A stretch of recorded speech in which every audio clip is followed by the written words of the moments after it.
Om Swastiastu, perkenalkan kami dari SGD A1. Di sini kami izin untuk mempresentasikan hasil student project kami yang berjudul Associations Between Bottled Water Consumption and Diarrhea Among Adults in Indonesia. Berikut merupakan anggota dari SGD A1.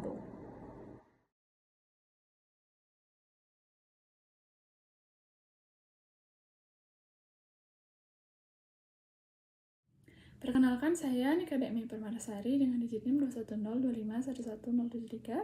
Pada kesempatan kali ini, saya akan melanjutkan ke introduction atau pendahuluan. Diare masih menjadi masalah besar di Indonesia.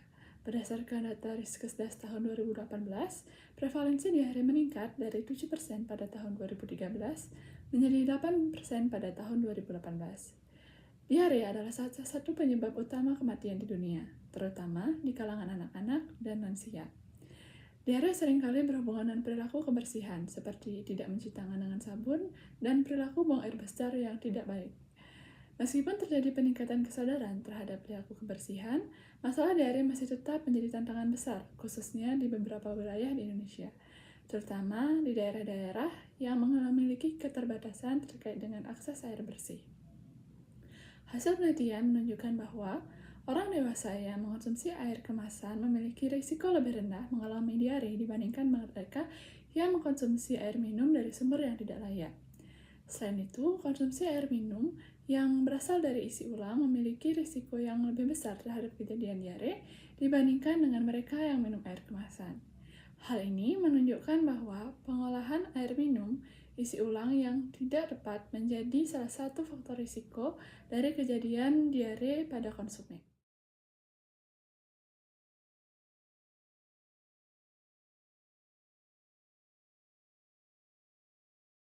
Akan saya lanjutkan, perkenalkan saya Laksmi Dewi Paramita dengan NIM akhir 221.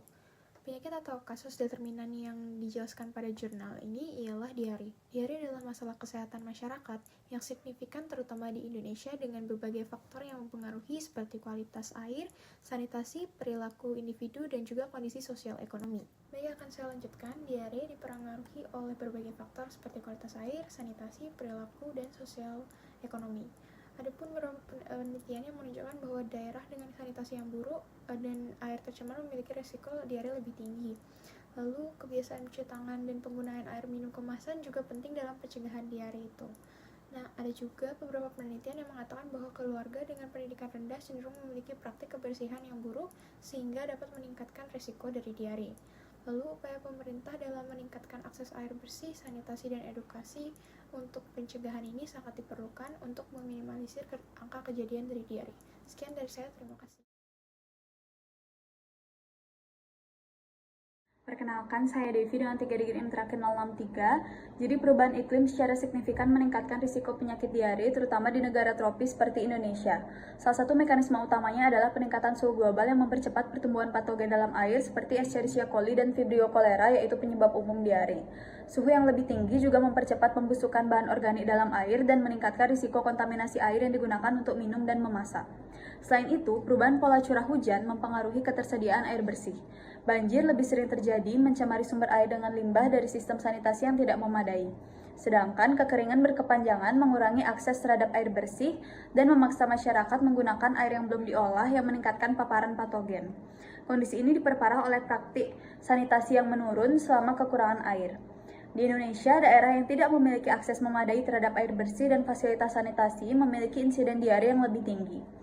Penelitian menunjukkan bahwa banjir dan kekeringan akibat perubahan iklim telah memperburuk prevalensi penyakit diare, terutama di wilayah pedesaan dan kawasan dengan infrastruktur air yang buruk.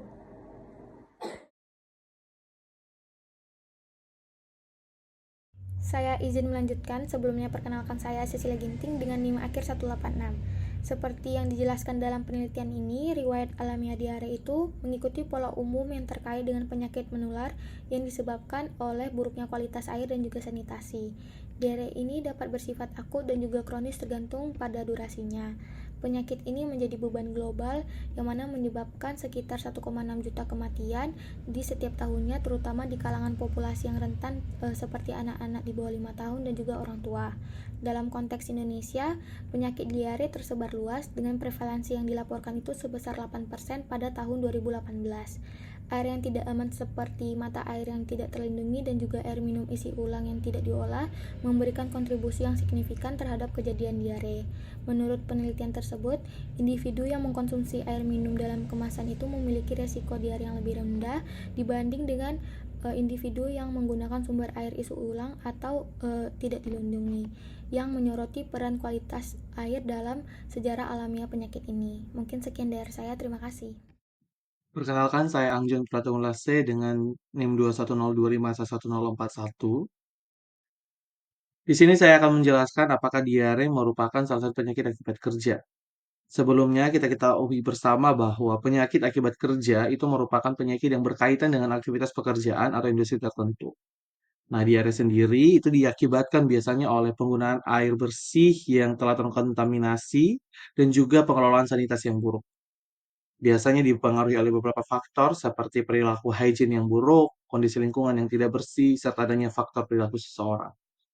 Diare dapat disebabkan di lingkungan kerja dengan kondisi kebersihan dan pengelolaan air bersihnya yang buruk. Namun mungkin ini jarang terjadi karena berdasarkan hasil penelitian, ditemukan bahwa diare lebih sering terjadi pada orang dewasa yang tinggal di pedesaan, berjenis kelamin perempuan, memiliki latar belakang pendidikan yang rendah, dan juga status ekonomi menengah ke bawah.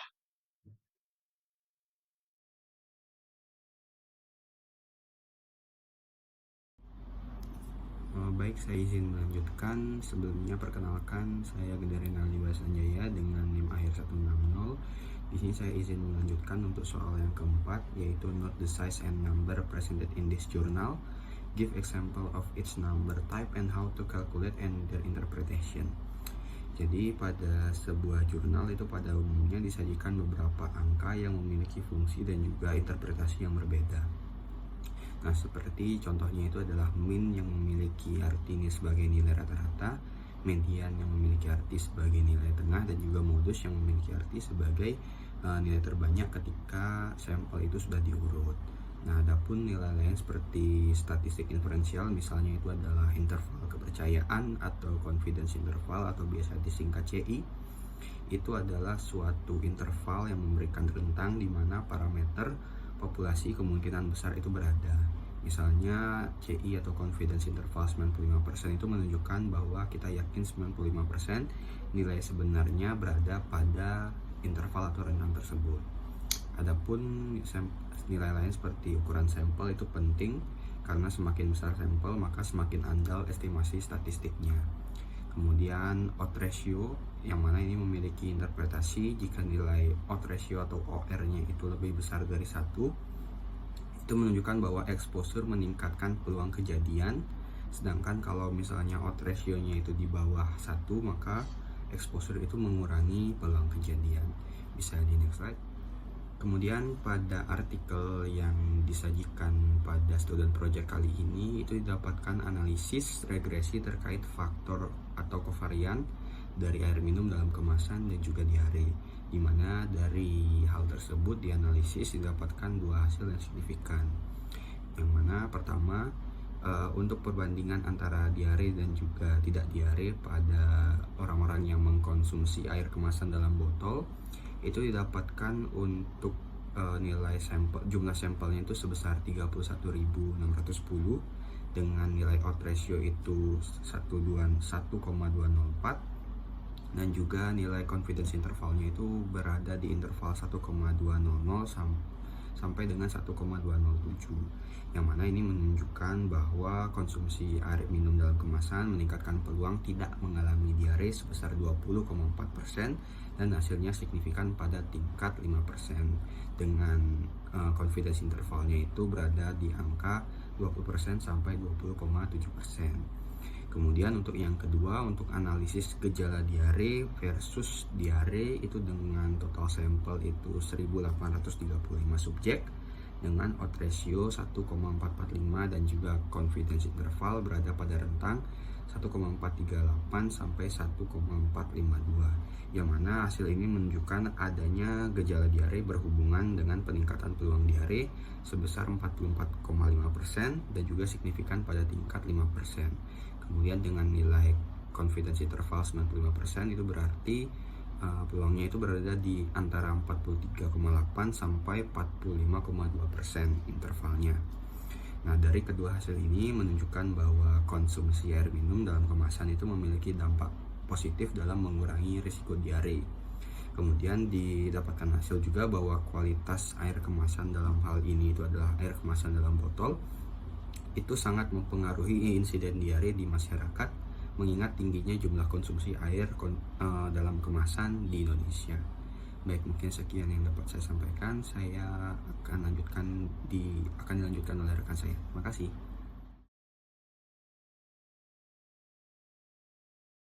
Baik, perkenalkan nama saya Pandit Putus Sasredi dengan TID NIM terakhir STAM 2. Jadi sini saya akan membahas mengenai teknik pemilihan sampel. Jadi pada penelitian ini sampel mencakup 495.239 responden dari rumah tangga di 34 provinsi di Indonesia. Di mana data ini merupakan kombinasi dari Riskesdas dan Susenas pada tahun 2018. Sehingga angka tersebut sudah lebih dari cukup untuk mewakili secara komprehensif populasi nasional. Nah, sampel yang besar ini dapat meningkatkan generalisasi temuan pada populasi dewasa di Indonesia. Lalu untuk kriteria inklusi dan eksklusi, pada studi ini untuk inklusinya mencakup responden yang berusia 26 tahun ke atas, di mana kelompok ini kemungkinan besar mencerminkan populasi dewasa yang bekerja. Lalu untuk kriteria eksklusinya, studi mungkin tidak mencakup individu di luar kelompok usia tersebut atau mengecualikan orang berdasarkan data tidak lengkap atau tidak tersedia. Lalu untuk desain studi ini sudah sesuai dengan tujuan penelitian ini, yaitu untuk menganalisis jenis air minum dan hubungannya dengan penyakit diare pada orang dewasa. Maka studi cross-seksional sudah tepat digunakan. Dalam studi cross-seksional, peneliti mengukur hasil dan paparan pada peserta studi pada waktu yang sama. Pada penelitian ini, diare menjadi hasil, sedangkan jenis air minum merupakan paparan. Studi ini biasanya dapat dilakukan relatif lebih cepat dan tidak mahal. Jenis studi ini akan memberikan informasi mengenai prevalensi hasil atau paparan. Desain studi ini sudah dapat menjawab permasalahan kesehatan pada artikel jurnal tersebut. Jadi, desain studi penelitian ini tidak dapat menetapkan kausalitas karena sifatnya yang observasional dan hanya mengukur paparan dan hasil dalam satu waktu saja. Penelitian ini memberikan wawasan tentang pola diare berdasarkan perilaku konsumsi air, tetapi tidak melacak perubahan dari waktu ke waktu atau mengendalikan semua faktor potensial yang bisa mempengaruhi diare, misalnya kebersihan makanan, keracunan makanan, infeksi, dan status imunitas individu. Baik, sekian dari saya. Terima kasih.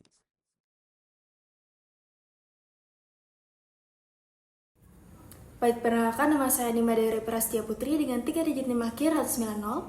Jadi analisis dan penyajian data jurnal ini sudah tepat dan sesuai dengan standar penelitian kesehatan masyarakat. Ini dikarenakan pada analisis data dalam jurnal yang berjudul Association Between Bottled Water Consumption and Diare Among Adults in Indonesia itu menggunakan desain studi potong lintang atau cross-sectional itu sesuai untuk mengidentifikasi hubungan antara konsumsi air minum dan kejadian diare dengan jumlah responden sebesar 495.239 orang.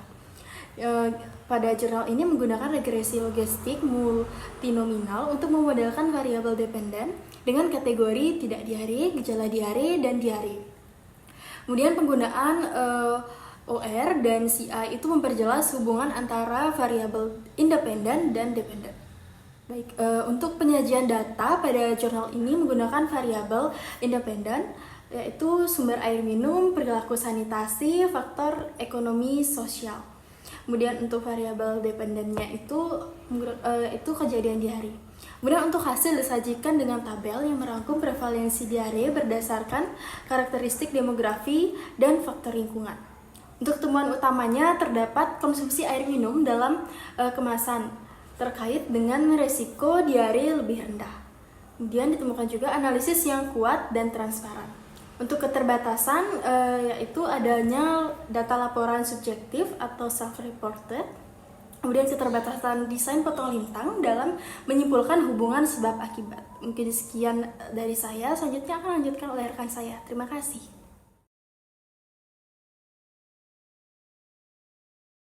Pertama, desain studi yang menggunakan pendekatan potong lintang hanya melihat hubungan pada satu waktu, sehingga membatasi kemampuan untuk menarik kesimpulan sebab akibat. Hal ini bisa menimbulkan bias karena tidak jelas apakah konsumsi air kemasan benar-benar mencegah diare, ataukah apakah orang yang lebih kecil kemungkinan terkena diare lebih memilih air kemasan. Kedua, Data tentang diare dikumpulkan melalui laporan pribadi dari responden yang berpotensi menyebabkan bias jika responden tidak mengingat atau melaporkan gejalanya secara akurat.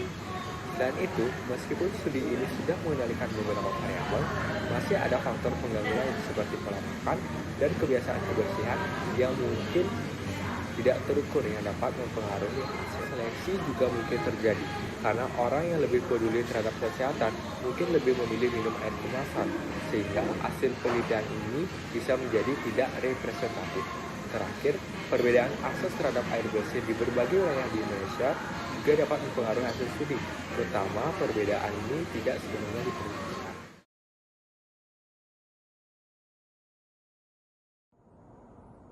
Perkenalkan, nama saya IKD Agus Indra Kurniawan dengan 3 digit NIM terakhir 223. Baik, di sini saya akan menjawab mengenai how can potential outbreaks be identified in the case in this journal and what are the initial steps that general practitioner need to take in relation potential outbreak, explain the step in outbreak investigation. Jadi potensi wabah diare dalam jurnal ini dapat diidentifikasikan melalui peningkatan signifikan kasus diare di antara populasi yang mengonsumsi air minum dari sumber yang berbeda, khususnya air isi ulang dan air yang tidak terlindungi. Investigasi epidemiologi menunjukkan bahwa konsumen air minum botolan memiliki resiko lebih rendah terkena diare dibandingkan konsumen air isi ulang atau air tidak terlindungi, yang menandakan potensi adanya wabah akibat kontaminasi air. Jadi langkah-langkah awal yang perlu dilakukan, yang pertama itu identifikasi kasus, lalu yang kedua itu konfirmasi diagnosis, lalu yang ketiga itu pelaporan awal, lalu yang keempat itu epidemiologi deskriptif, lalu selanjutnya itu edukasi masyarakat, lalu pengawasan sumber air, dan yang terakhir pengendalian dan pencegahan. Baik, selamat pagi. Perkenalkan, saya Abraham Christopher Sukardosudo dengan NIM terakhir 207. Baik, saya izin menjawab. Jadi bagian saya itu mengenai describe and explain how surveillance system could have been implemented for this disease or case in the journal. Jadi untuk sistem pengawasan untuk penyakit seperti diare dan dianalisis dalam jurnal ini dapat diterapkan melalui beberapa metode dan pendekatan yang terkait dengan kesehatan masyarakat dan kebijakannya. Nah, berikut adalah penjelasan tentang bagaimana sistem pengawasan diterapkan berdasarkan jurnal yang disediakan. Yang pertama ada pengumpulan data dan survei nasional. Yang kedua ada pemantauan faktor lingkungan dan sosial ekonomi. Yang ketiga ada pengawasan kualitas air minum dan juga pemantauan perilaku higien dan sanitasi. Mungkin sekian dari jawaban saya. Terima kasih. Saya izin melanjutkan. Sebelumnya perkenalkan, nama saya Ngurah Bagus Arya Suradana dengan 3 digit NIM terakhir 209. Saya izin melanjutkan. Jadi explain the appropriate screening method for the disease or case in this journal. Baik, saya izin menjawab. Jadi screening dilakukan dengan cara wawancara kepada responden terkait apakah mereka mengalami diare dalam 1 bulan terakhir atau menunjukkan gejala diare seperti buang air besar lebih dari 3 kali dalam sehari. Variabel yang dianalisis meliputi sumber air minum, perilaku buang air besar, ketersediaan jamban, serta faktor sosial ekonomi lainnya. Data yang dikumpulkan kemudian dianalisis menggunakan regresi logistik multinominal untuk melihat hubungan antara faktor risiko dengan kejadian diare. Metode screening ini efektif karena menggunakan wawancara langsung dan menganalisis faktor-faktor risiko yang berkaitan erat dengan sanitasi dan air minum. Selain itu, analisis statistik yang digunakan membantu memastikan hubungan antara sumber air minum yang berbeda dengan risiko diare. Mungkin sekian yang dapat saya sampaikan. Terima kasih.